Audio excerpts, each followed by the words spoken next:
Okay, so let's finish up. We're at 4 hours. I probably killed all you guys. Remember, these are all going to be in the Dropbox. So the one thing that I've learned over 4 years is gout really loves inconsistency. So if you go out and you have a hyperglycemic meal, perhaps with a couple of alcoholic drinks, there's a high probability you're going to suffer from gout, tomorrow.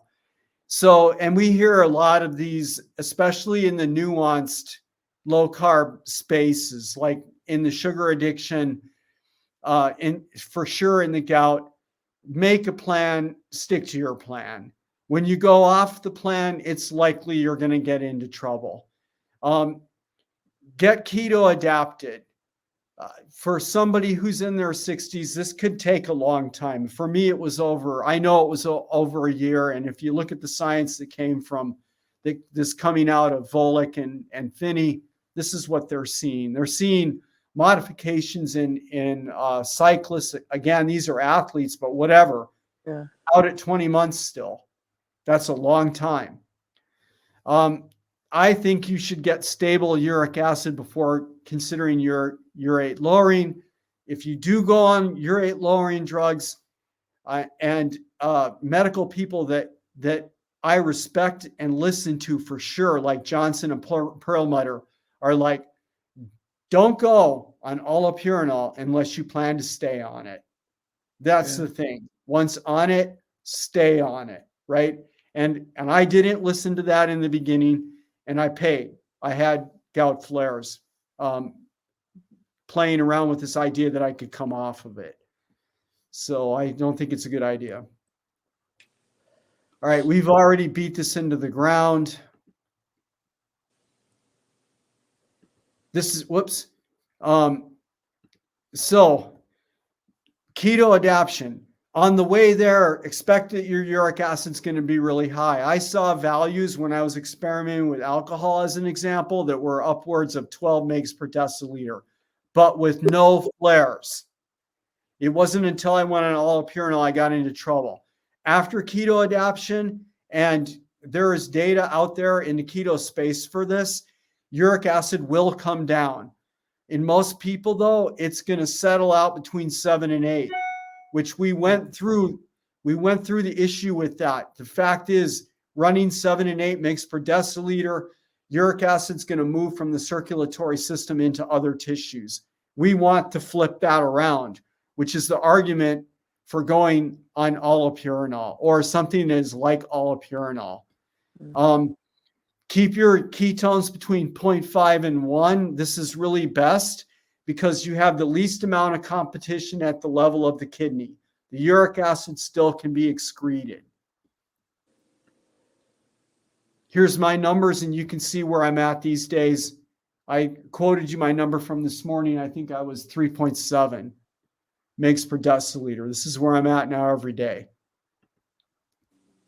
Exercise is really important. The reason it is because we increase the amount of capillarity, the amount of blood flow to all of our organs, our muscle tissues. We increase blood flow to the synovial membrane, which is the barrier between the circulatory system and where the chondrocytes are. So we get better oxygen transfer, nutrients, everything. We improve our heart so that we have better circulation going to all the above. We increase muscle mass. And for us people that are getting close to the 60s and older, this is crucial to us because we lose muscle mass the older that we are. The only way to fight back against that is to exercise. And we need the muscle mass because it is the biggest organ that disposes of glucose in our body. Therefore, has the biggest effect on keeping insulin low, right? If we have problems with the muscle taking glucose in, that's going to cause an elevation in insulin. And we absolutely don't want that because we know that elevated insulin causes uric acid to back up in the circulatory system. We know that exercise increases the functionality of our organs, liver, kidney, everybody gets better, right? It increases our metabolism. I don't mean it makes our metabolism go fast. I mean, it improves the health of our metabolism. And it also increases the health of our joints, which is really a big deal for those of us, again, who suffer from gout. And data tends to indicate that once we've had a gout flare in a joint, then there's damage in the joint. And then there is a tendency to move to osteoarthritis. The issue with the joints is that the exercise increases the innervation. What do I mean by that term? It increases the amount of nerves that are going to the joints, our organs, our brain, improves the nerves there too. And then lastly, really in the end, what we're looking for here is better glucose in insulin and uric acid control. So whatever you can do, if that's just Susie, you were talking about chair exercises, go for it. You know, think about this incrementally. When you feel ready, get the walks in. And eventually, hopefully, these other things will come for you. The strength and high intensity is an end goal. For those of us, again, moving on in age, strength training is really important because I've seen numbers. I don't know that I would quote this yet, but I've seen numbers pushing towards a 50% loss in strength and power when we get into our 60s if we haven't managed this issue. And again, this all translates into joints that need to be healthier, right? Especially if we're dealing with gout, and musculature that's benefited by more muscle density. Is it possible to be having a gout flare, but it's not the kind that turns red and swollen, but you're just aching everywhere? There's no really hard data that allows me to say yes to that.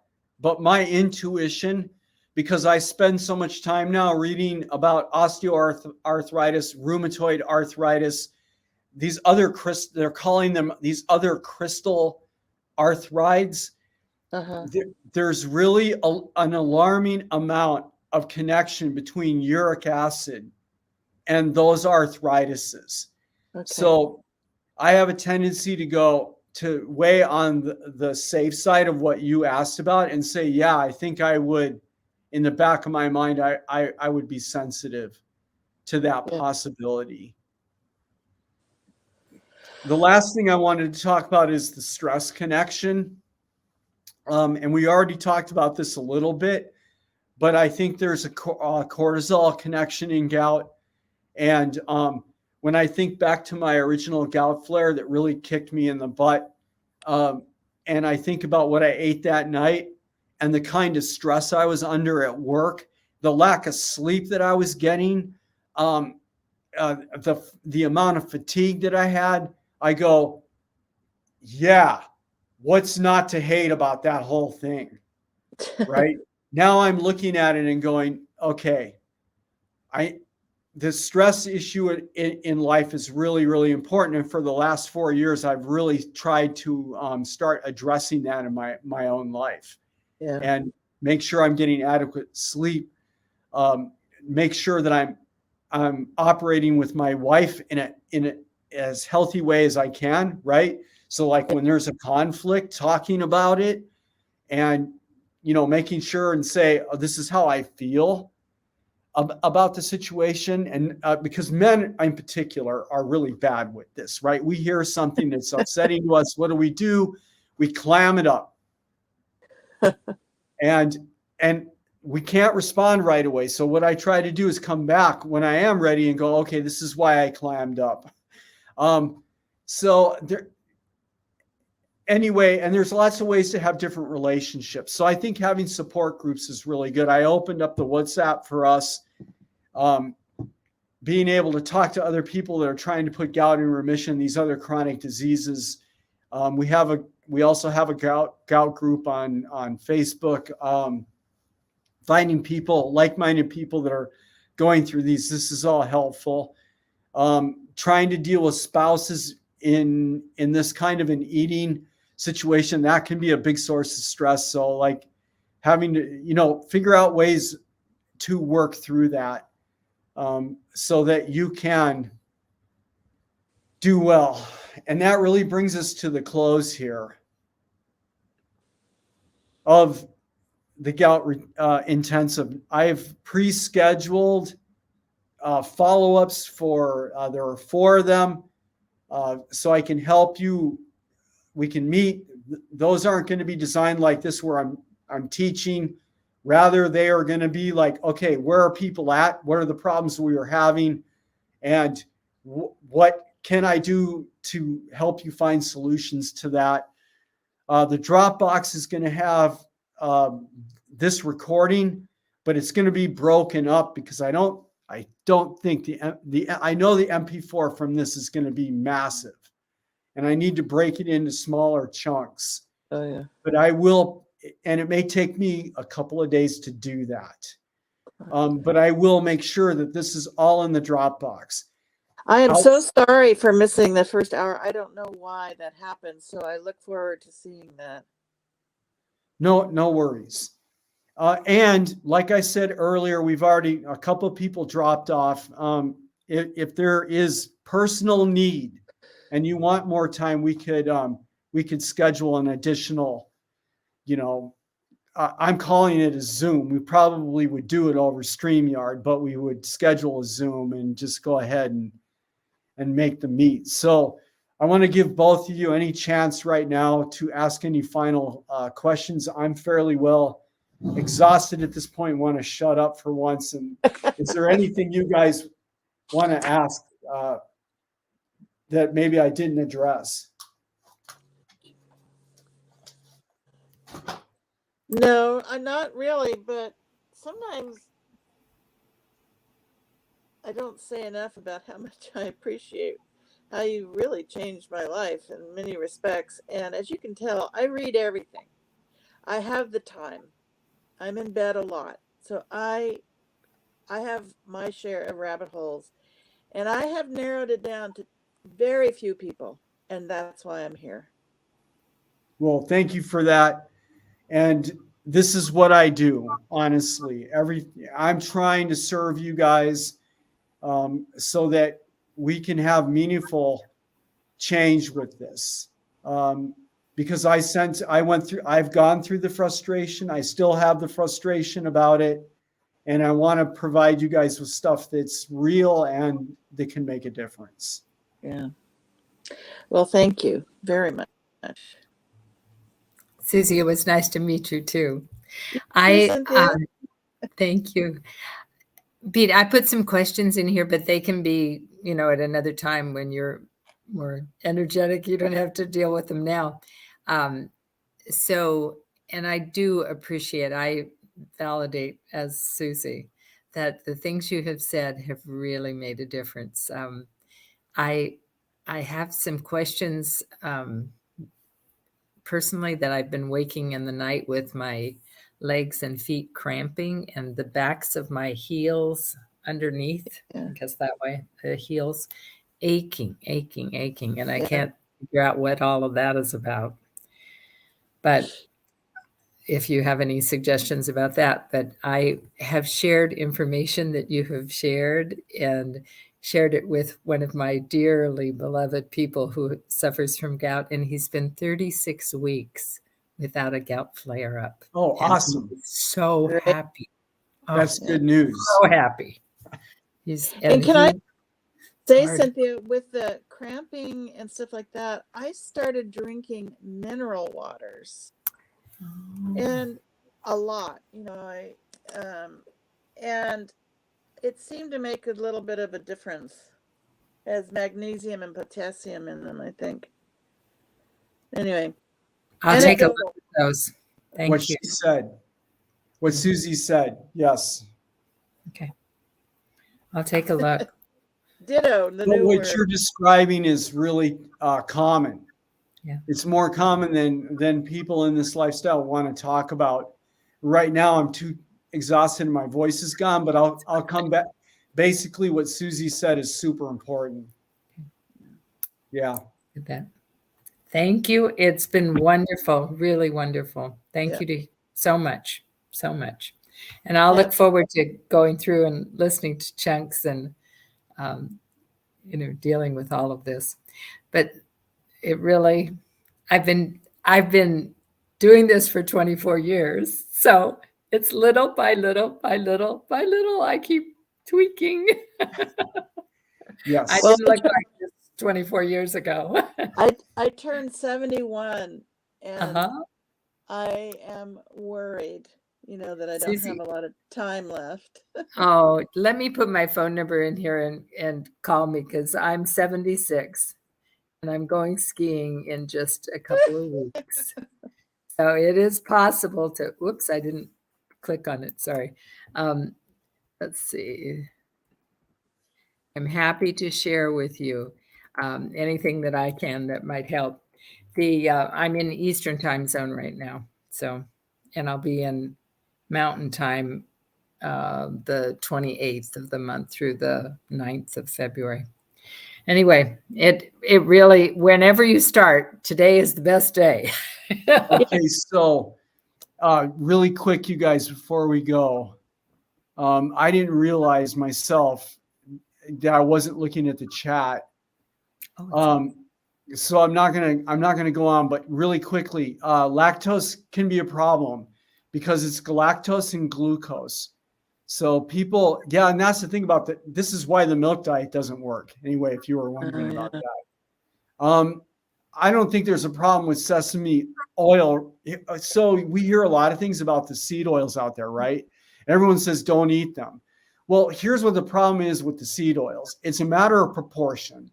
So somebody on the standard American diet, if you have their fatty acid profile analyzed in their body, usually they end up coming back with omega-6 to omega-3 ratios like 20 or even a bigger number to 1.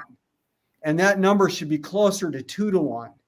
So eating the way I've described today in the intensive takes care of that problem, right? The thing to keep in mind is that you have to eat properly for 2 to 3 years before that ratio is going to get corrected, because it takes so long for those fatty acids to exchange out of the membranes. So if you're eating this way, there's no problem if you make a Thai dish the way I described and you add a little sesame oil to it. You get all the flavoring from it, but you aren't going to drop dead because of the change in profile there, because you've already, it's not like you're eating sesame oil every single day as the primary oil that you exist in. And the constipation thing, as long as I'm eating proportionately the way I described, I don't have a problem with constipation eating this way. But where I have had an issue is when I've tried to apply some of the literature I've read about the gut biome, and I've tried some of these what's the other probiotics, and it's like, bam, all of a sudden I'm either having diarrhea or I can't go for 3 days. And it's like, all right, I think the way I'm eating, it's the best way to eat, because I'm not having any problems. And every time I think, how can I enhance this, then it seems like I end up with a problem. So yeah. Thanks. I use MCT oil a little bit. Yeah, there's nothing wrong with that. Yeah. I supplement with it sometimes. I just didn't talk about it today. Yeah. No, but you got to be careful with it. Yes, you do. I'll bet you did the experiment already.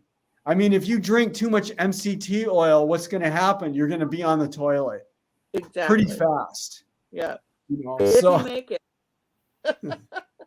Exactly. So, yeah. Thank you for that warning. Yes. Start small. Exactly. Thank you. All right. Thank Bye, you. everybody. Bye. Thank you from San Francisco. Bye-bye. Thank you. Thank you all. You're welcome. Bye-bye.